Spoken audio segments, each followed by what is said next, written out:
Thank you for having me. As I said before, this is an old haunt of mine. We've been coming here for many years, so it's exciting to actually be reading here in a place where I probably threw up in the bathroom years ago. Jokes. Thank you guys for coming. I want to thank the other writers for coming, and we're going to try to keep it short. I told everybody that they shouldn't read for longer than 45 minutes, so hopefully we'll stick to that. And but seriously, it's going to be me and Darren, then we'll take a break for the bar, and then it'll be Matthew and then Ben, anyone Ben, batting cleanup, and we'll go from there. So I'll get right to it. This is the sort of condensed version of the first chapter of Father Mucker. I don't know how to tell you this, Sharon says, her eyes wide with concern. So I'm just going to tell you. It's Friday, 20 minutes before 11. We're at Jess Holby's house, Emma's mommy's house, at our weekly play date. Jess and Sharon and Gloria and me, the on-duty parents of 3-year-olds.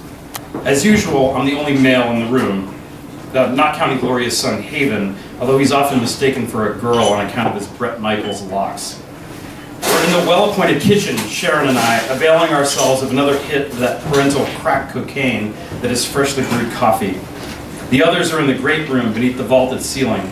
I can see them through the archway. Gloria is blowing bubbles. The cavorting kids watch rapt as the glistening spheres float heavenward and burst into nothingness, exploding like so many childhood dreams. Although my daughter is the youngest and smallest of the bunch, she runs roughshod over the others, leaping over backs to have at the bubbles like an undersized power forward, vying for superior position on a rebound. Maud, the tough broad. She has my father's face, only she's pretty. Wouldn't have thought that was possible before she came along, but here she is. Cute miniature my dad. Wait, what did Sharon just say? I don't know how to tell you this, so I'm just going to tell you. A line copped from God knows how many Lifetime movies of the week, on hackneyed par with It Was All a Dream, which does nothing to dispel its harrowing efficiency. Unlike the other mommies, and I include myself in that group, Sharon, as far as I know, is not prone to melodrama or gossip, which means bad news coming down the pike. I can always use more bad news. I stop my pour with the cup half empty, coffee sloshing over the rim and burning my thumb. The coffee pot, Krups, we don't fuck around with our mocha jolly, trembles in my hand. Okay. Sharon doesn't say anything for a moment, as if reconsidering. I can see the struggle in her eyes, which incidentally are quite lovely, big, brown, and beautiful, and bright, like a NASA image of binary planets in some faraway galaxy. In the living room, Maud squeals with delight as another bubble bursts. Maybe I shouldn't, Sharon says, turning away, a piece of soap opera blocking to go with the soap opera dialogue. It really isn't my place. Her thick, baggy sweater, the kind with the way too big turtleneck, obscures her lithe frame and breasts that are sneakily perky. I only know this because I saw her last summer in one piece at the pool. She's probably a knockout, Sharon, when dolled up for a night on the town. But mothers of 3-year-olds don't tend to dress that way. Not in New Paltz, anyway. Function trumps form, sure as a full house beats 3 of a kind. There's a reason mothers wear baggy clothes and cut their hair like Simon Cowell. Sharon, with some difficulty, I jam the pot into its hot-plated nest and try to keep my voice level. Just tell me, it's okay. Whatever it is, it's fine. This is what she's after. My blessing to continue, a tacit promise not to kill the messenger. Absolution in advance. She opens her mouth, her best feature. Her plump lips are what Hollywood surgeons are going for when they inject collagen. But before she can say anything, Iris plods into the room. "Mummy," Iris says. Her dark hair is bobbed, the comically short bangs intended to cutely channel Louise Brooks, but more suggestive of Moe of Three Stooges fame, to whom, truth be told, the girl bears a striking resemblance.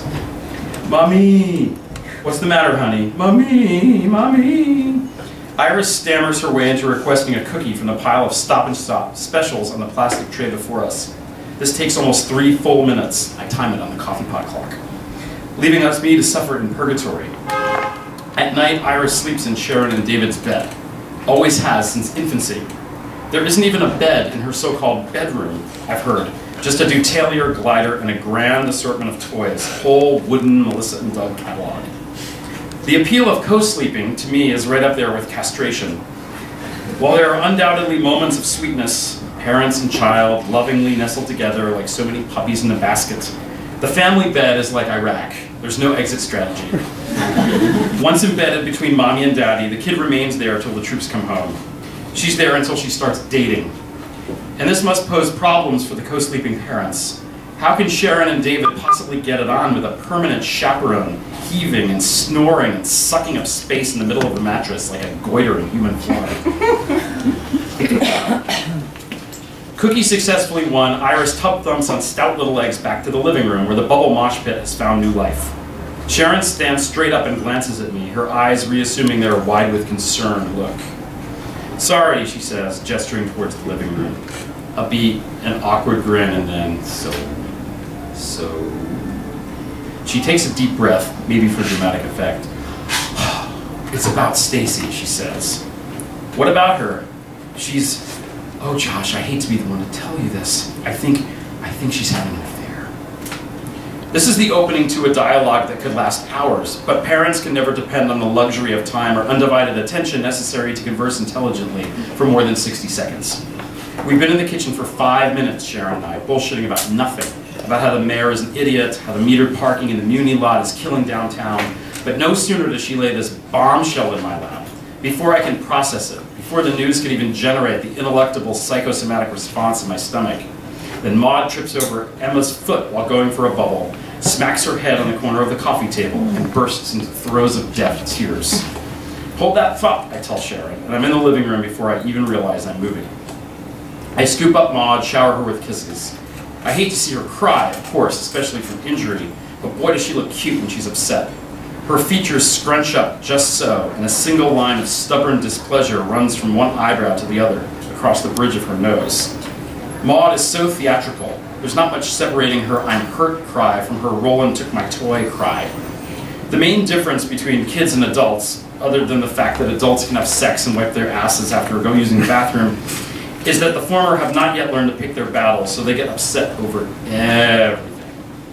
Yesterday, for example, Roland flew into a rage because Maud wouldn't let him see the poop she just made in the toilet. That's maybe not something a grown-up would get riled up about. To the preschool, every conflict is a life or death struggle. It's all do or die. Sometimes I think that my main job as a father is to show them how to manage disappointment. I get to teach them the all-important lesson that most of the time, life kind of sucks. Lucky me. There's a little red knot on her forehead, but she calms down after I smother her with kisses and give her a pacifier. She loves the passy. To Maud, it's like having a cigarette. I'll be shocked if she doesn't wind up smoking in college, if they're still distributing cigarettes in 2023, or bachelor's degrees. I take her into the kitchen away from the tumult. Maud will accept ice on her skin for 15 seconds tops. I don't know why I bother, other than what you're supposed to do. And maybe if she gets used to it now, she won't mind it so much later on. After approximately 5 Mississippis of ice time, she starts flailing around, her patience for my ministrations at an end, and she yells, "Put me down!" And I do. And she bounds back into the fray like a wide receiver returning to the field after a vicious hit. Forward tough, like nothing happened. Only now can I turn my attention to the "your wife is having an affair" business, which, right on cue, is starting to generate the obligatory wave of nausea. But Sharon isn't in the kitchen anymore. I go back into the living room. No sign of her there either. But there is the sickening smell of shit, which doesn't help the nausea, and one fewer body in the bubble mosh pit, so I put 2 and 2 together. Iris, not yet potty trained, must have taken a monster dump. I head to the foyer and the stairs leading to the bedrooms in the upper level, where Sharon probably went. But before I can advance, the front door opens and Meg comes in with the twins. Meg is my closest friend in New Pets, and then they talk a bit. Blah, blah, blah. On cue, Maud wanders into the foyer, a pissed off look on her face, the fine, white blonde curls of her hair giving her head the aspect of a fluffy dandelion.